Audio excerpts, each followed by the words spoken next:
Hey, I'm back. Guess what? It's time for the Purple Yeti roar. Or in this case, the Purple Yeti meow. Of course, it's the ridiculous moniker, Purple Yeti. And he's sick. I've been roaring too much, I guess. I don't know. Here, give me a second.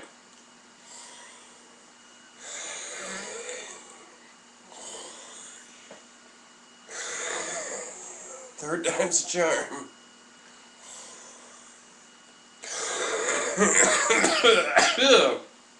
No.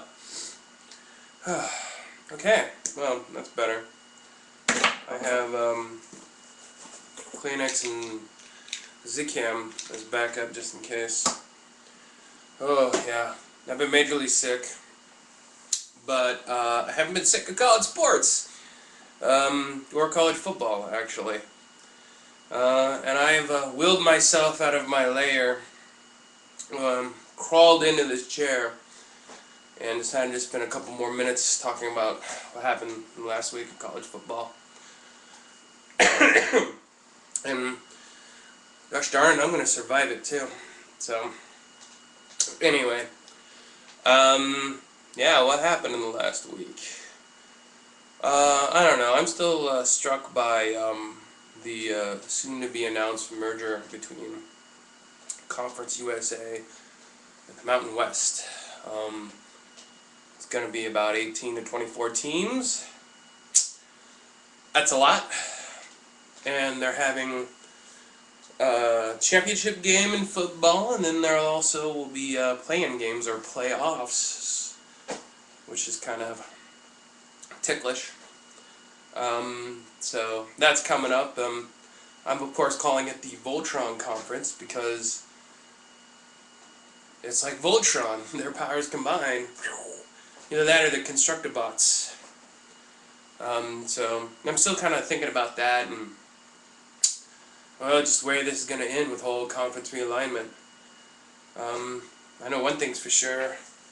I'm going to be a Wildcat, or every man a Weezer in this case. And I'm not talking about the band. But yeah, I am wearing the K-State shirt. Trying to stay proud. I know some kind of basketball event is going on tonight, but I'm here to talk about college football. So back to conference realignment. Are we going to see any more conferences join together with the band? Thank you, Roger Daltrey. I don't know. Maybe. I mean, all the smaller ones, they should really play each other anyway. And they only really get their big paychecks when they go to big schools, stadiums, and get thoroughly beat. Unlike, well, okay, sorry Michigan, you lost to Appalachian State, so that's, I'm gonna grind you for it. So they really should play each other, and I don't know, having 18 and 24 team conferences. Seems like it could work. It's really probably just booting out administrators more than anything else. It's not necessarily strength in numbers. I'm of course talking about the Big 12, who happens to have 10 teams. Although if they were going to merge, it would be with the Big 10, because then they both can say that they're Big 10 and or 12 with a total of 22 teams. So it's Big 2, 10, 12, 12, 10, 2. Rolls right off the tongue. So yeah, so what else has happened? K-State wise, not much. Big 12 wise, oh, I don't know. Jerry Sandusky can see his grandkids. Good for him. Of course with supervision. But I'm trying to avoid a lot of that Penn State scandal stuff. It's only, yeah, it's not really constructive at all. Let's see here. We're looking at, oh, hey, North Dakota. Good job, guys. They're going to sue to keep the Fighting Sioux name. This has been a big beef of mine in recent memory. It's mascot names. Of course, you know I do the Mascot Monday post, well, the somewhat retired and not really happening anymore, might happen later this summer when I'm really desperate. Mascot Monday. I'll go through and review each mascot, and mascot is a central nerve for tradition and identity for school, and especially for alums who went to the school. I mean, I'm wearing my mascot. That's how people. It's like their coat of arms. It's like how people identify with each other. So, when you change a school name and you change it to something completely sterile, when you've had a when you have a long-standing tradition of having fighting Sioux. Although I think North Dakota was called the Furley Whippers or something. I don't remember before that. But the point is that the NCAA is coming down on ethnic sensitive mascot names, and they're going to start fining North Dakota, and this is what kind of was the precipice for them changing it. Now the petitions being signed and suing to get the name back. This is why all this is happening. And it's like, well, Yeti, purple, parps, as my friends say. This is just some podunk North Dakota. We're straddling the underbelly of Canada school. Who cares about them? Well, it means a lot. It sets precedents. It makes other schools change their names. And who really wants to change their name? I mean, it's not blatantly, like, racist or anything. I mean, they've had a tribe out there support it. Now another tribe doesn't support it.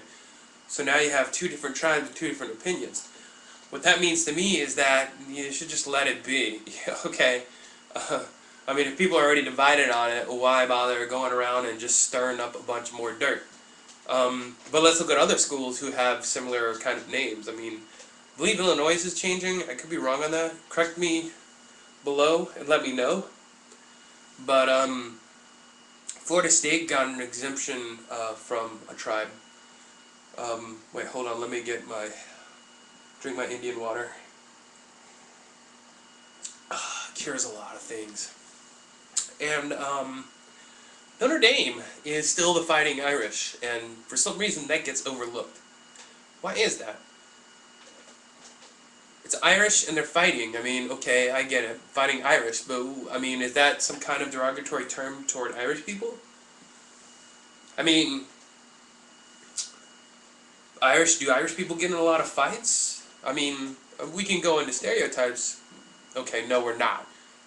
But if North Dakota State has to change their name, or Florida State has to jump through hoops to get exemptions, Illinois' got to change their name, why isn't anybody saying anything about Notre Dame? Why? That's a good point, right? Even in my drug-clouded mind, I can come up with points like this. So anyway, the current point right now for that is that they are suing to get the Fighting Sioux name back, and I say, good for you, go for it. Rawr. What else is going on? Oh, another legal drama. West Virginia coming to the Big 12. Another update on that. Looks like they're really close, or they have settled their differences. You heard it from me. It was only a matter of kind of money. I mean, there were arbitration. Big East is bringing in schools. I mean, it was going to happen. There was no West Virginia not ever coming to the Big 12, which is going to be good because I am itching to get a look at that schedule. As a matter of fact, as soon as it does, I'll probably go over it on here. Until then, I can only imagine what the matchups could be like. TCU versus Kansas State. I think the team that has purple will win. Yeah, we need that schedule real fast. So, let's see here, what else?